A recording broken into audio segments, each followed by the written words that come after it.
السلام علیکم ورحمۃ اللہ وبرکاتہ۔ اعوذ باللہ من الشیطان الرجیم، بسم اللہ الرحمن الرحیم۔ تفہیم القرآن کے قاعدے کی تکمیل کے بعد الحمدللہ اب ہم تجوید کے ساتھ کلمات نماز کو صحیح طریقے سے سیکھنے کی کوشش کریں گے تاکہ اس میں ہم ان غلطیوں کو نہ دہرائیں جس کے ذریعے ہم اس کا ترجمہ تبدیل کر دیتے ہیں۔ اسی لیے اس میں تجوید کی ضرورت اور اہمیت کو سمجھنا ضروری ہے، اور اس کے ساتھ ساتھ اس بات کو بھی سمجھنا ضروری ہے کہ اگر ہم پوری نماز پڑھتے ہیں اور ادائیگی صحیح نہیں کرتے تو اس سے ہم الٹا گنہگار ہو جاتے ہیں۔ جیسا کہ سلائیڈ میں آپ کے سامنے کچھ اصول تجوید کلمات نماز کے حوالے سے بتائے گئے ہیں، جس میں یہ ہے کہ کلمات کو الگ الگ کر کے ادا کرنا، کلمات نماز میں مخارج کا خیال رکھنا، اور اس کے ساتھ ساتھ ہی نہایت اطمینان سے ٹھہر ٹھہر کر تلاوت کرنا۔ کلمات نماز کے اور تجوید کے بغیر پڑھنے اور سے کیا فرق پڑتا ہے کہ ترجمے کی غلطی کا امکان ہوتا ہے اور بندہ گنہگار ہوتا ہے۔ تجوید کی زبان میں لحن جو ہے اس کے معنی غلطی کے ہیں۔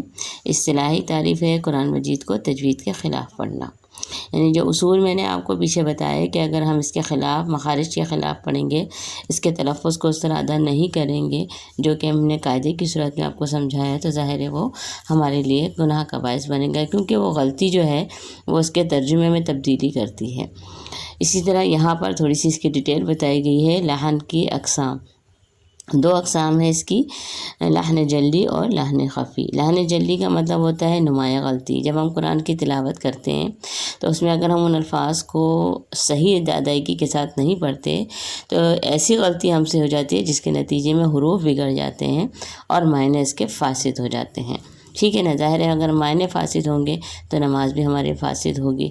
اسی طرح لحن جلی کی کچھ صورتیں ہیں جس میں ہمیں یہ بات بتائی گئی ہے کہ ایک حرف کی جگہ دوسرا حرف پڑھا جائے، ہے نا۔ بعض اوقات ہم الحمد، یعنی کہ ہم اپنی ادائیگی میں تو ہا کو پڑھ رہے ہوتے ہیں لیکن ہا کی جگہ ہم ہا پڑھ رہے ہوتے ہیں، جس کی وجہ سے اس کی تبدیلی آ جاتی ہے اور وہ معنی بدل جاتے ہیں، ٹھیک ہے نا۔ اگر الحمد کی جگہ ہم الحمد پڑھتے ہیں تو ان کی دونوں میں معنی میں بہت تبدیلی ہے، جو کہ آپ کو سامنے نظر آ رہا ہوگا کہ تمام تعریف ہے اور حمد تمام اموات۔ علیم جاننے والا، علیم دردناک، ہے نا۔ اسی طرح حرف کو کم کرنے کی بات ہے۔ قال ایک مرد، قالا دو مردوں نے کہا، یعنی الفاظ کو ہم نے تھوڑا کھینچ لیا، لام کو ہم نے زیادہ کھینچا تو وہ تو تثنیہ ہو جاتا ہے، ٹھیک ہے نا۔ دو افراد کی بات ہو جاتی ہے تو گناہ کے باعث بنتا ہے۔ ولم یولد کی جگہ ولم یولد ہم پڑھ دیں۔ اسی طرح ایک حرکت کی جگہ دوسری حرکت کا پڑ جانا، تا کی جگہ تو، کیونکہ تجوید کی زبان میں یا عربی زبان میں جو ہے زیادہ تر بات جو ہوتی ہے وہ حرکات پر ہوتی ہے۔ حرکات کا اونچا نیچا ہونا، اوپر نیچے ہونے سے ہی اس کی تبدیلی آتی ہے، اس کا ترجمہ تبدیل ہو جاتا ہے۔ جیسے یہاں پر یہ ہے کہ کیونکہ تجوید میں جو گرامر استعمال ہوتی ہے تو اس کے حوالے سے جو عربی گرامر استعمال ہوتی ہے قرآن میں، تو عربی زبان میں، تو اس میں بھی اسی چیز کو آپ دیکھیں کہ انعمتا تو نے انعام کیا کی جگہ انعمتو میں نے انعام کیا، یعنی دونوں میں دیکھیں کتنا فرق ہے، صرف تا اور تو میں، ٹھیک ہے نا۔ اسی طرح مستمر ان کی جگہ مستمر، تشدید بالکل غائب کر دیا، تو اگر بعض اوقات ہم مشدد کی جگہ ہم مخفف اور بغیر تشدید کے اس لفظ کو پڑھ لیتے ہیں جلدی میں، تو یہ ہماری غلطی کا باعث بنتا ہے۔ اسی کے ساتھ ساتھ جو ہے آگے دیکھیں، لحن جلی کے ساتھ ساتھ جو ہے جو حکم ہے اس کا حکم کیا ہے کہ یہ حرام ہے۔ کسی صورت میں یہ اس چیز کی اجازت نہیں ہے کہ ہم اس کے الفاظ کو جو ہے، جو نماز کے جو کلمات ہیں یا قرآن کو جو تلاوت کرتے ہیں، اس کو ہم اس طرح پڑھیں جس سے ہمارے معنی فاسد ہو جائیں یا نماز فاسد ہو جائے۔ اس کے بعد آگے دیکھیے لحن خفی ہے، اس کا مطلب ہے صفات عارضہ ادا نہ کرنا لحن خفی کہلاتا ہے۔ یعنی صفات عارضہ کا مطلب ہے حرکات کے ذریعے اگر وہ لفظ موٹا پڑا جاتا ہے تو آپ کو موٹا ہی پڑھنا ہے، ٹھیک ہے، باریک نہیں کرنا، ٹھیک ہے۔ جیسے یہاں پر انہوں نے بتایا الصراط، تو آپ اسے پڑھ لیں گی، اگر اس کو پڑھا جائے الصراط تو یہ سب پوری اس کی ادائیگی جو ہے وہ اس میں ظاہر ہے کہ وہ غلط پڑھا جائے گا۔ اس لیے اس چیز کا پورا دھیان رکھنا ہے کہ اس سے معنی تو نہیں بدلیں گے، لیکن اس کے پڑھنے کی جو خوبصورتی ہے وہ ختم ہو جائے گی، ہے نا۔ تو اس لیے آپ کو یہ بات تو اچھی طرح پتہ ہے کہ اگر ہم کوئی بھی زبان بولتے ہیں تو اس کی سب سے اہم چیز یہ ہوتی ہے کہ ہم اس کی ادائیگی پر غور کرتے ہیں۔ وہ لفظ اگر ویسا نہ پڑھیں تو وہ سننے میں بھی عجیب سا لگتا ہے اور پڑھنے میں بھی عجیب سا لگتا ہے۔ تو قرآن کی لحاظ سے اس بات پہ بھی یاد رکھیں کہ عربی زبان کی خوبصورتی یہ ہے کہ اس کی اپنی ہی الفاظ میں اس کو صحیح طریقے سے مخرج کے ساتھ ادا کیا جائے، ٹھیک ہے۔ تو یہ اہم غلطی تھی جو میں نے آپ کو سمجھانی تھی، اور اس کے تحت اس بات کو سمجھنا تھا کہ ہم ان تمام غلطیوں سے بچیں، اور اسی لیے اس سے میں نے پہلے آپ کے سامنے تفہیم القرآن کا قاعدہ رکھا، تفہیم القرآن کا، اور اس کے ساتھ ساتھ پھر یہ بات سمجھائی کہ اس میں الفاظ کو کیسے ادا کرتے ہیں۔ اب ہم نے پورا جو دھیان رکھنا ہے وہ اس چیز پہ دھیان رکھنا ہے کہ پوری طرح ہمارے الفاظ جو ہیں وہ صحیح طریقے سے ادا ہوں، مخارج جو ہیں وہ اسی طرح ادا ہوں جو ہم نے قاعدے میں سیکھیں۔ تو اللہ تعالیٰ ہماری مدد فرمائے، آمین ثم آمین۔ تو آئیے ہم اپنے سبق کا آغاز اس حدیث سے کرتے ہیں کہ آپ صلی اللہ علیہ وسلم نے جب اذان کے لیے سب کو جمع کیا کہ کس طرح نماز میں کے لیے اکٹھا کیا جائے، تو اس کے لیے سب کو کہا گیا کہ ناقوس بنایا جائے۔ اس کے بعد ایک صحابی نے خواب میں جو دیکھا، ایک شخص کے ہاتھ میں ناقوس تھا، تو اس نے کہا کہ آپ اسے فروخت کریں گے؟ اس نے کہا کہ آپ اسے لے کر کیا کریں گے؟ تو اس نے کہا کہ ہم نماز کے لیے لوگوں کو بلائیں گے۔ اور اس کے ساتھ ہی اس نے کہا کہ کیوں نہ میں آپ کو ایسے کلمات سکھاؤں جو اس سے زیادہ بہتر ہے۔ تو اس شخص نے پھر صحابی کو وہ کلمات سکھائے، اور وہ کلمات کیا تھے؟ وہ کلمات اذان کے تھے، ٹھیک ہے نا۔ یعنی اس پورے، اور اس کے ساتھ ساتھ آئیے اب ہم اذان کو تجوید کے ساتھ سیکھتے ہیں۔ ہم اذان کی پریکٹس کرتے ہیں۔ اعوذ باللہ من الشیطان الرجیم، بسم اللہ الرحمن الرحیم، اللہ اکبر، اللہ اکبر، اللہ اکبر۔ اللہ سب سے بڑا ہے، اللہ سب سے بڑا ہے، اللہ سب سے بڑا ہے۔ اللہ اللہ اکبر سب سے بڑا ہے۔ اللہ اکبر، اشہد ان لا الہ الا اللہ، اشہد۔ یہاں پر ہم اکثر غلطی جو کرتے ہیں تجوید میں، ہم پڑھتے ہیں اشہدو۔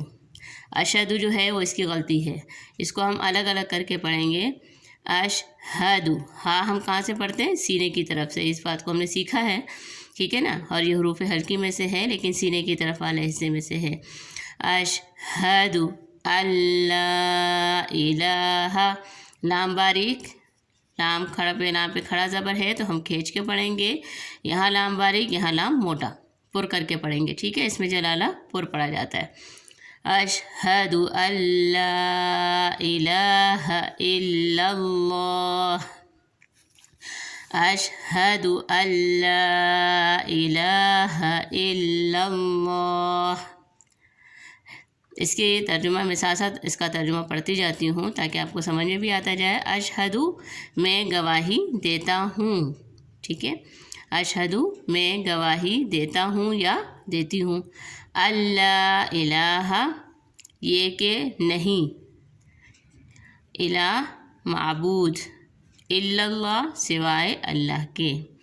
اشہد ان لا الہ الا اللہ، میں گواہی دیتا ہوں کہ اللہ کے سوا کوئی معبود نہیں، ٹھیک ہے۔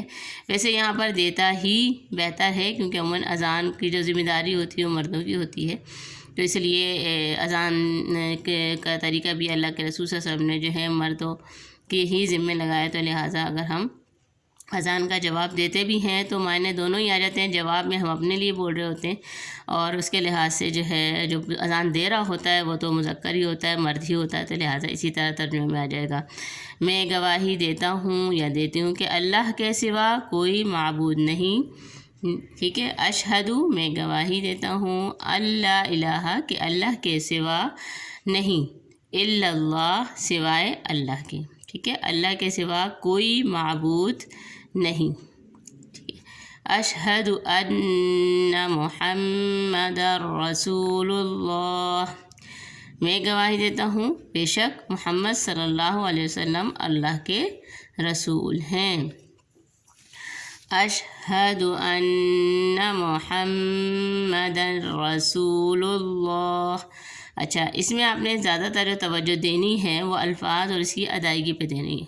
ٹھیک ہے، اشہدو کر کے نہیں پڑھنا، اشہد ان ایک الف کے برابر غنہ، محمدر نیم پہ غنہ. ٹھیک ہے، اور را موٹا، محمدر رسول اللہ. ٹھیک ہے، اللہ پر ہوگا اور ایک الف کے برابر کھنچے گا. اس کا بھی ترجمہ یہی ہے، میں گواہی دیتا ہوں کہ حضرت محمد صلی اللہ علیہ وسلم اللہ کے رسول ہیں. حی علی الصلاۃ، آؤ نماز کی طرف. حی علی الصلاۃ، آؤ نماز کی طرف. اور اس کے آگے ہے حی علی الفلاح، آؤ کامیابی کی طرف. ہا کی آواز یہاں واضح رہے گی، حی حی علی، عین کو واضح رکھیے گا یہاں پر، علی فلاح، ہا کی آواز آخر میں ضرور آئے گی، آؤ کامیابی کی طرف. حی علی الفلاح، آؤ کامیابی کی طرف. اللہ اکبر، اللہ سب سے بڑا ہے. اللہ اکبر، اللہ سب سے بڑا ہے. لا الہ الا اللہ، اللہ کے سوا کوئی عبادت کے لائق نہیں. ٹھیک ہے، اللہ کے سوا کوئی عبادت کے لائق نہیں. یہ آپ کے سامنے میں نے پوری اذان پڑھی اور اس کے ساتھ ساتھ ترجمہ بھی دہرا دیا. امید ہے آپ کو اس کی تجوید سمجھ میں آ گئی ہوگی.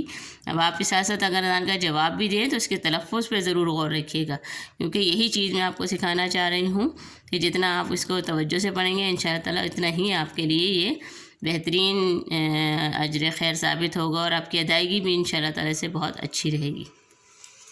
اور اس کے ساتھ ہی آخر میں آپ کے سامنے ان سوالات کو رکھنا چاہوں گی تاکہ ہمیں یاد رہے کہ ہمیں ان سوالات کی تیاری کرنی ہے. قبر کے سوالات اور حشر کے 5 سوالات. اللہ تعالیٰ ہمیں توفیق عطا فرمائے. اللہ حافظ.